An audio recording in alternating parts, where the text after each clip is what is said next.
আসসালামু আলাইকুম গাইস। আজকে আমি দেখাবো একটি মজাদার পাকোড়া বা বড়া।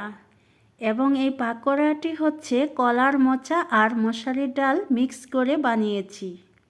তো চলুন দেখা যাক কিভাবে আমি বানালাম। একটা কলার মোচা নিয়েছি।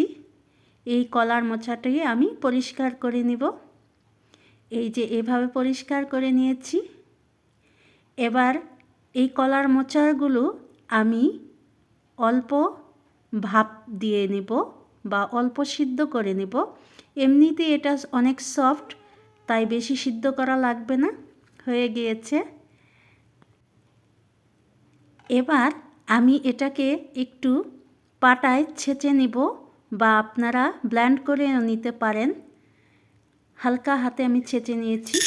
অন্য একটি পাত্রে আমি মসুরের ডাল ভিজিয়ে নিয়েছি।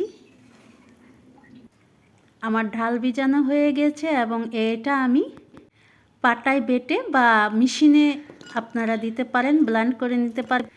এখানে আমি কাঁচামরিচ, রসুন আর দুটো পেঁয়াজ নিয়েছি এবং পেস্ট করে নিলাম।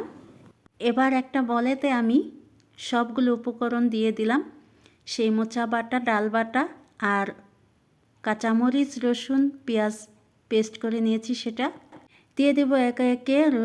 হলুদ গুঁড়ি, মরিচ গুঁড়ি, ধনিয়া গুঁড়ি, লবণ এবং জিরা গুঁড়ি সামান্য মেখে তারপর আমি এটাকে ধনিয়া পাতা কুচি দিয়ে দিচ্ছি আরও মজা হওয়ার জন্য। এখন বাজারে অনেক ধনিয়া পাতা পাওয়া যায়। খুব ভালো করে আমি মিক্স করে নেব। দেখুন, এই যে এই রকমের করে আমি মিক্স করে নিয়েছি, হয়ে গেল। এবার বড়া বা পাকোড়া ভাজার পালা।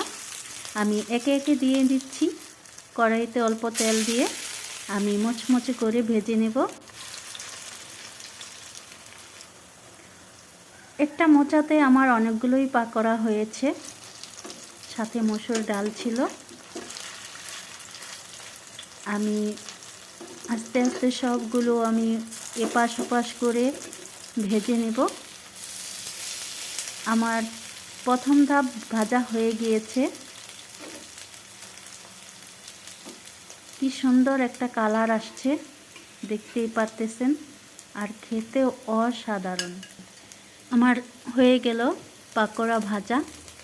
দেখুন কত সুন্দর দেখতে লাগছে। মাশাআল্লাহ, খেতেও ভারী মজা। আপনারা বাসায় ট্রাই করবেন, বানাবেন এবং কেমন হয়েছে জানাবেন। ভালো হোক মন্দ হোক, যাই হোক, কমেন্ট করে বলবেন।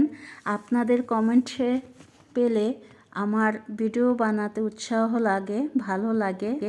আশা করি আপনারা আমাকে সাপোর্ট করবেন নতুন হিসাবে। ধন্যবাদ।